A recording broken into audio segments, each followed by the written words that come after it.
the facts are employment and poverty is worse in Windsor than in Canada, and it's getting worse, whereas Canada has stabilized in these measures or even made improvements. In Windsor, things have not stabilized, and in some cases they're getting worse. Well, there's a direct connection, I think, between employment and underemployment and poverty and low income by definition. So what are the causes of unemployment and underemployment? I didn't look into that, but I wouldn't be surprised, given the overrepresentation of manufacturing in this area, that the decline of manufacturing has hit Windsor particularly hard, given its representation in the labor market. The problem with the unemployment is if you get a 10 percentage point increase in unemployment and 5 percentage point exit from people from the labor market, then unemployment doesn't look nearly as bad as it is. That's why the employment measure is more serious, and that is a really sobering statistic.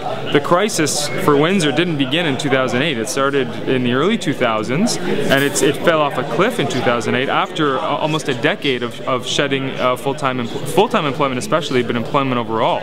So, and there has been a little bit of recovery, very modest in the last 2 years, nothing to write home about. I mean, Windsor is the employment growth of 2 decades, a whole generation has been wiped out. So it's stopped and it's begun to turn around, but things are more dire in this city than the recorded history, going back to the 1970s in some